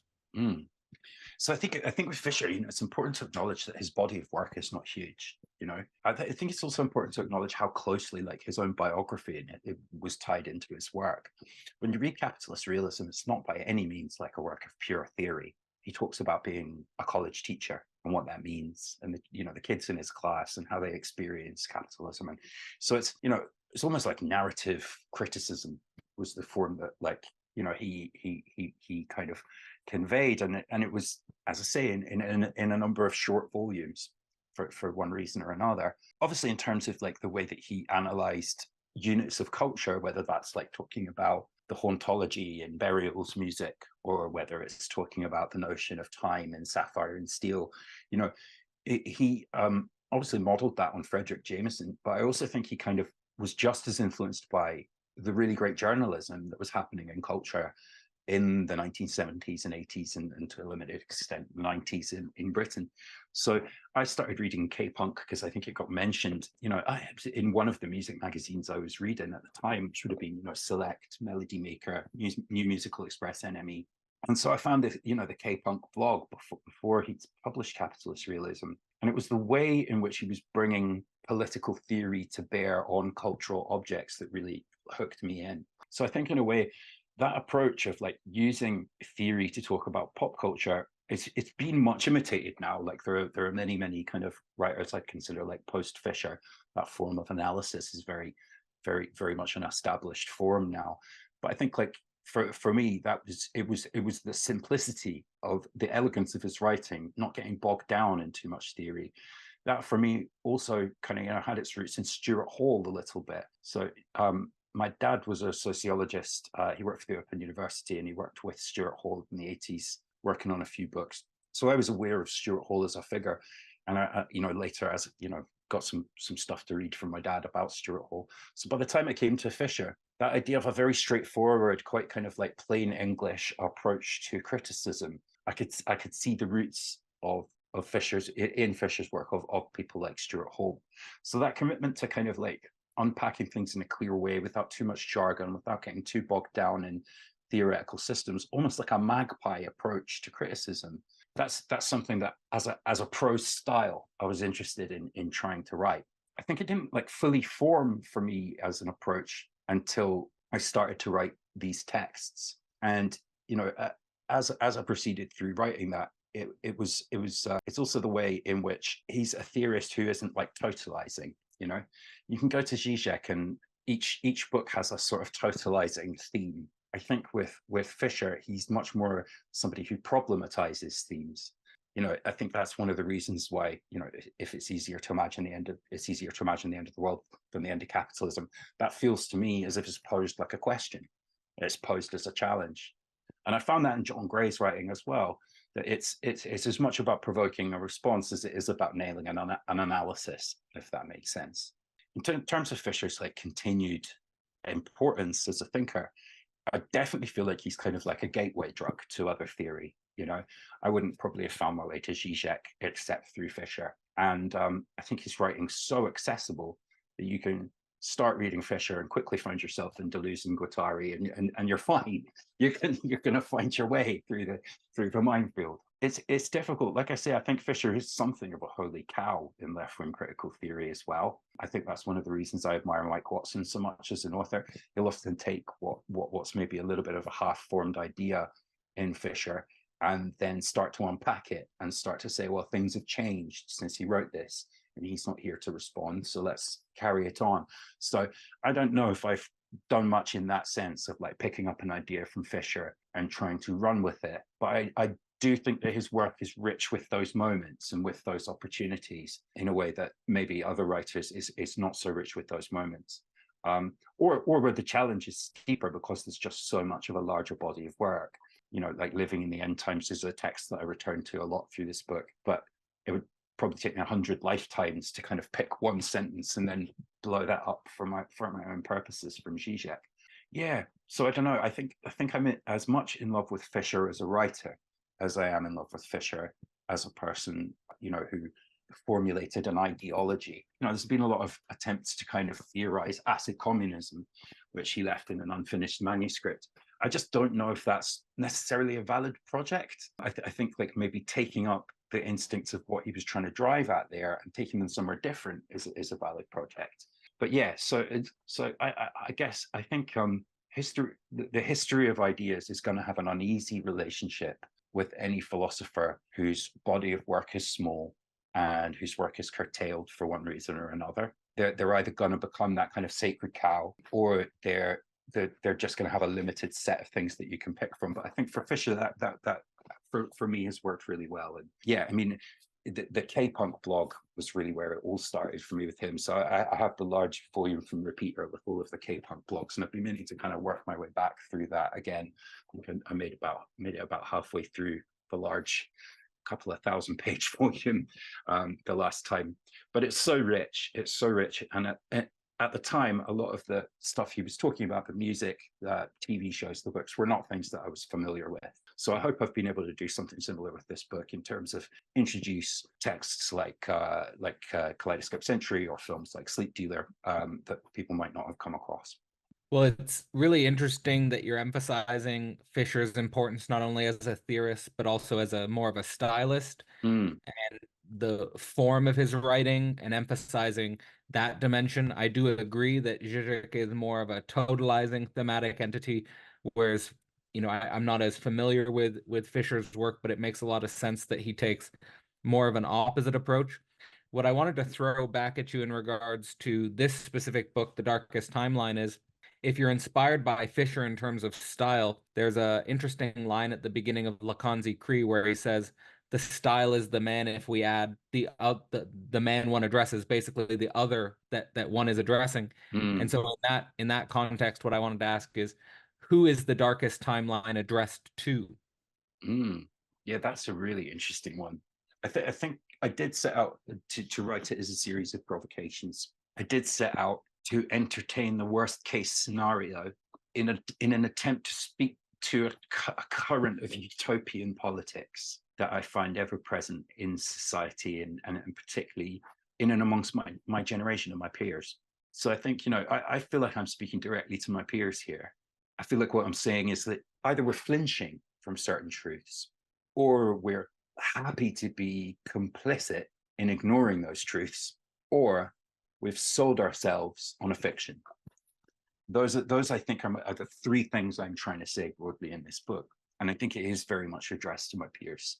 I don't necessarily know if I want to unpack it more than that. I think like if I'd wanted to directly attack or problematize the political action or thinking of my generation and my peers, I would have probably not written about the future. I would have, found a way to critique the present. But I think that's very difficult because engaging with politics directly, it's hard to do that without being partisan in a way, So while this is broadly speaking a left-wing book, it's also a book which is only seeking to make your thinking about a topic more complex. It's only seeking to shake you out of a particular preconception about a subject or another. It's not trying to engage in like whose theory is best. And I also don't think that it's it's a feature, not a bug of my work, I hope, that I will quote people who contradict one another, that I will contradict myself, that I will use the thought of people who are considered problematic or off the table. Like some of the writing that I've got coming up is looking at texts by Valerie Solanas and Ted Kaczynski. I'm really, really very much a proponent of using radical ideas wherever you find them, and of cannibalizing thinkers and their thoughts in whatever way you think is useful or expedient. I think that's very different to maybe the way that other people write theory, thinking of themselves as being in a particular school, or write politics and think of themselves as being of a particular side of the left-right divide. And I think that's something that was true of Fisher's work too, and that, you could say that Fisher's part of the socialist project, but I don't think that necessarily means that he's somebody who was constructing a socialist future. He was rather drawing attention to the fact that it's very difficult to imagine a future that isn't completely bound in by capital. And it was raising that problem that was the central theme of capitalist realism. So yeah, if there's that commonality, it's there. It's that problematizing things has always seemed to be more useful than trying to solve them, if that makes sense. Yes, definitely. And I'd say it's even an essential dimension of the philosophical act. So very much appreciated. In regards to the three main dimensions that you wanted to speak to in this book, namely, we are flinching from certain truths, we are happy to be complicit in ignoring these truths, or we have sold ourselves a fiction. What I wanted to ask you, which hopefully does bring this back around to our beginnings in talking about your origin in disaster fiction and specifically cyberpunk, is, as you probably know, this Lacanian axiom of the truth has the structure of a fiction, that the truth without fiction is in some sense unbearable, or we cannot simply live in, we can only bear it for a moment or something like that.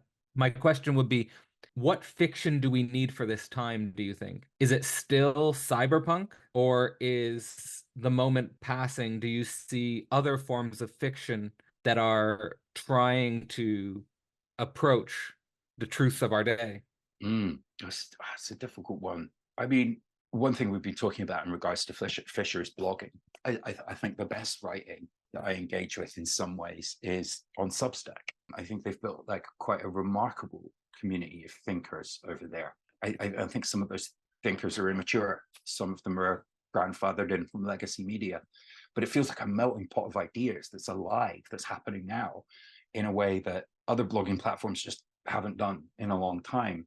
So being in the center of a live discourse in a way, Substack's fulfilling that need for me right now. So I think, you know, that's one current which I take a lot of promise from in a way. But in terms of getting it back to like, you know, disaster fiction and new narratives, I think like it's very difficult to say like what stories do we need, what narratives do we need. It's maybe more useful to say what narratives have we created that don't work. Maybe that's the easier task, I don't know. But, you know, I definitely say this in the book. If you look at the things that qualify themselves as post-cyberpunk, you have things like biopunk and solar punk and steampunk, which are kind of like derivatives of cyberpunk, where it's a near future aesthetic, but it's really the same world. It's just a setting, a backdrop against which these themes can take place. And cyberpunk itself became that too. It became a set of aesthetic coordinates. It became a set of tools for world building, a place where you could build stories about corporate corruption, stories about espionage. It just became a backdrop. So none of the things that are post-cyberpunk, including cyberpunk itself, really operate on anything other than an aesthetic level. And if you look at it in terms of publishing trends in science fiction, YA fiction was the next big genre after cyberpunk.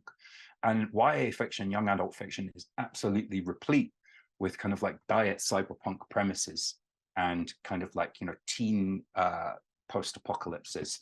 The Hunger Games springs readily to mind, where it is about serious themes and it does have political resonance and it does have some depth as a text, but it's also just the backdrop for a story of, you know, which teenage boy is the teenage girl going to fall for. So I think the challenge then is not so much about like, what do we need? Like, what's the next cyberpunk? It's more about like, why is cyberpunk so useful? What roots did it grow out of? What particular moment did it grow out of? How can we be aware of that moment happening again, or the potential for a new movement like cyberpunk to emerge? How do we understand the present in a sophisticated enough way to capture that moment when it comes? Because you've got to remember that William Gibson wrote Neuromancer on a portable Corona typewriter, you know, non-electronic. He was imagining what you know, he's famous, you know, one of the famous quotes from Neuromancer is that basically the online is a consensual hallucination. He was writing that from an analog device. He was able to, in a very, very prescient way, picture the technology downstream from him in such a way that he captured it accurately without any of that technology existing, and in such a way that it actually influenced the creation of that technology and ended up defining the terms associated with it. And you could say the same with regards to the metaverse with Neil Stephenson. He invented the term metaverse, or is certainly one of the people attributed with that. The term avatar, which we have for an online digital persona, also comes from Snow Crash. So that's, I guess, what I'm looking for and what I'm interested in is either a kind of fundamental return of cyberpunk's overriding principles that takes it back away from the aesthetic and more into the realms of the political, the social, or the moment where somebody has the vision with today's technology to describe a downstream technological moment or sociological moment in such a way that it helps us think the present more clearly. And I think William Gibson is still writing those books. I think there are a few other writers I could name who are in that class, but for the most part, the form of cyberpunk is now dominated by the aestheticized form. So yeah, I mean, I don't think necessarily cyberpunk is still the language of now in the way that it was. If you look at, I make the comparison between Mad Max Fury Road and the original. Mad Max Fury Road is probably the more spectacular film. It's still got some prescient commentary about like resource war, inequality, feudalism. All of those themes are present. But Mad Max feels much more relevant today. It feels less dated than that film because it's about the collapsing present moment. It's about communities where infrastructure and security can't be relied upon. That's hella prescient. So yeah, I think yeah, if cyberpunk continues to come closer to our present moment, it'll continue to help us understand that present moment. Well, in terms of the technology that seems most relevant to things we've discussed, as well as what you bring up towards the latter end of your book, I would say one of the things that captures my attention is the metaverse. And the metaverse, you do speak. I was surprised when you did speak on the metaverse. You did speak on it with a little bit more of an emancipatory possibilities than I had anticipated going into that chapter. So I was wondering, sort of, and at the same time, there's very much dystopian possibilities within the metaverse, and you also point towards those as well. Just sort of thinking here on the level of political analysis versus maybe some fiction that inspires you here. What do you think we should be paying attention to as we go deeper into metaverse realities? So I think with the metaverse, the most important thing to say is that at the moment, there's a sincere effort to colonize whatever the metaverse is going to look like by big brands, particularly Zuckerberg, with the Meta project. And I think, some of the hype of the metaverse slightly cooled off. It's one of those things a bit like virtual reality technology. For years and years and years, people were saying it was going to arrive and change everything. And they've been saying the same about the metaverse, and lo and behold, it hasn't really happened yet. But that doesn't mean that its moment isn't going to come. And that doesn't mean we shouldn't guard against the idea of it being an enclosed corporate space, which is very much what, Zuckerberg et al. Want to make of it. There's a radical potentiality in any kind of shared space across networks, across communities. When you fuse together online worlds, you've got a huge potential there for people to make their own communities. And you could argue that in terms of modeling new forms of community, new forms of support, new forms of just cultural interest, the internet's way ahead of the rest of society with things like Discord servers and so on. So in a very real way, the metaverse already exists. At the moment, it's just separated. Each metaverse that we exist in, each consensual hallucination we join when we go to an internet community is its own little walled garden. So the early internet was much like that until Tim Berners-Lee invented the internet browser. And with that single piece of technology, it was suddenly able to kind of like journey around the different nodes of the internet. So I think the metaverse, when it properly arrives and isn't just like a little walled garden where Zuckerberg or someone like that wants everyone to come, an alternate reality, when it becomes a real shared reality through the introduction of some sort of very simple technology which connects up already existing spaces, turns them into more of a kind of virtual world space. When that happens, and it's been depicted in a great many films, everything from Wreck-It Ralph to Caprica to The Matrix have touched on this. When that happens, if the technology is able to be kept in kind of common ownership, if it's able to be kept out of the hands of any technological patents, then we might have a chance of making the metaverse the place where we can build community, where we can build solidarity, where we can have space to make our own movements without them being commodified. It doesn't seem very likely to me that that's going to happen. I think the bad guys are going to win with the metaverse as well. What's more, if you look at like technologies like augmented reality, the idea that you would like be not really able to participate in society without wearing the glasses that showed you the adverts and the opportunities and the lotteries and the gambling, like all of this stuff is going to be projected onto every available surface. We're going to be wearing devices that project more corporate imagery into our physical space. We're going to go into more and more realms online to spend time there, just like we do now when we play video games. It's going to become more and more of a component of our lives. And the more corporate control there is there, the less freedom we'll have. The internet utopian in me would like to think that whatever technology connects online worlds when it does happen might still have some radical potential. I don't know. I think like one of the game that I'm talking about in the book when I'm writing that essay is called No Man's Sky. And it's a space simulator that uses procedural generation to create millions and millions and millions of kind of unique worlds that you can explore, mine for resources and so on. The feeling of being immersed in that particular world, which is very liminal and quite spooky and quite kind of mysterious, I find that like a really relaxing place to be. I don't interact with a lot of other players. I'm not a great co-op player online. I don't do a lot of that stuff. But the sense of going to the space anomaly and like flying in and parking my ship and then going to the Nexus and logging in to see what missions are available, I can see all the other travelers sat down around me in the hallway, also, getting ready to take on a mission or building a team. I think there's something quite profound about that experience of feeling connected to other players. And in the context of a game like No Man's Sky, it's not about building a kill team to go and shoot some Nazi zombies. It's about let's get together and explore the flora and fauna of this planet potentially. Or you can go and kill a bunch of pirates. You have the choice. But there's something about those spaces that I feel does have a revolutionary potential if it can be kept in some way free of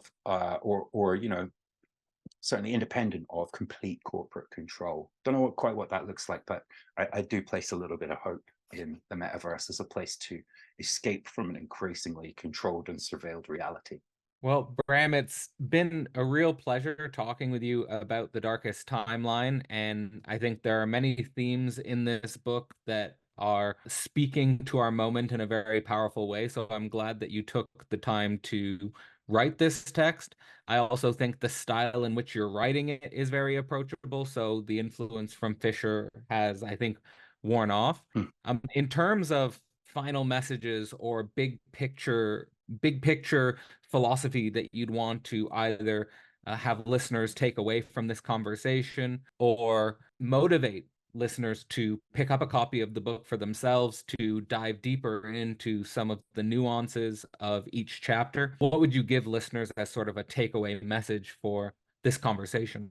Well, I definitely say the final chapter, I think, is really, really important in the overall context of the book. I mean, we haven't touched on that too much, but it's about the different systems of prophecy, looking back at the story of Cassandra from Greek myth and the Oracle, looking at different systems that have emerged in terms of statistical prediction, including some long-termism, of which Nick Bostrom was a proponent, Cleodynamics, which is proposed by Peter Turchin, and a fictional system, Harry Seldon's Foundation from the Foundation novels by Asimov. So I feel like if you get to the end of the quite grim worst case scenarios, which I go through in the book, you do find yourself in a final chapter, which has a go at nailing down why we should predict the future, why we shouldn't predict the future, or what the consequences for either of those choices might be. So I definitely promise not to leave you in the darkest timeline if you embark on that journey with me. I think we do kind of reach a note of hope by the end of it, if only by trying to make sense of the myth of Pandora. But no, I mean, I think if the themes of the book do appeal to you, you know, if you want to explore deeper, we've touched on a few of these books over the course of our chat, but John Gray's Straw Dogs is absolutely just one of the best books on the human condition, I think, that I've ever read. I'd say it's pretty essential reading. I started reading it and reciting bits of it to my friends, and it just really provoked very angry reactions in most of my most idealistic friends. So I think I really like to embrace challenging ideas. So I'd recommend John Gray, even though he's perhaps not so beloved of the left. Obviously, we've talked a lot about capitalist realism. Fantastic book, not very long, very easy to pick up and read. I think that's a great gateway drug for left-wing thought. And yeah, got to show you living in the end times as well, which again we've discussed. But for me, this is one of Zizek's most important, and the one that speaks the most, I think, to our present moment, rather than speaking to kind of historical narratives or political narratives. It really does speak to the conditions of apocalypse, which many parts of our world are already facing. But yeah, it's been absolutely fantastic speaking to you, Cadell. Thank you very much. I've really enjoyed it, man. Yeah, no, the pleasure has been mine, and I really enjoyed the book as well.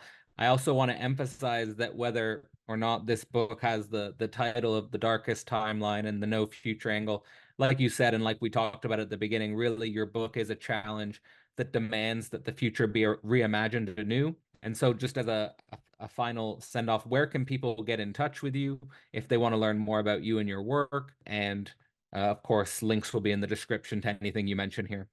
No problem. Well, I'm probably like most easy to find on Twitter, where you'll find me as @Weaponizer with a Z. I've had that handle since I think about 2007. It's my longest Twitter account. I'm running all the book promo through there. But yeah, you can find out all about the book at Revol Press. It's just revolpress.com. You can order it at Linktree /The Darkest Timeline. I've been on a couple of other podcasts as well. There's a few links there to things like This Is Revolution and Revol's own podcast, Theorize and Be Damned. So if you want to hear me ramble on about these ideas a bit more, there's plenty over there. But yeah, if you want to support what I'm doing, if you enjoy my writing and you want to see what's coming next, the best place to find me is on Substack, strangeexiles.substack.com. Podcasts are usually monthly with additional essays, opinion, sometimes some guest content. And I very much hope to bring you on as a guest on Strange Exiles at some point too, Cadell. That would be fantastic. So yeah, go plug your email in over there. All the content's currently free. Nothing's paywalled. Yeah, brilliant. That would be amazing. Fire some people away. Fantastic. Everyone, this has been The Darkest Timeline with Bram Gieben. And for everyone who stayed with us to the end, thanks for watching and have a good evening. Philosophy Portal is a live event space. Every month, we host 4 live events dedicated to making philosophy actual. Our network is designed to explore the philosophy of sexuality, community, and metaphysics, as well as introduce you to some of the key thinkers in the underground theory scene. Members get access to the entire history of the live event space, as well as first access to special Philosophy Portal events. In the portal, we also encourage couples, as well as physical meetups when and where possible. If you are looking for a real thinking space, arguably the best thinking space online, check out philosophyportal.online and become a member today.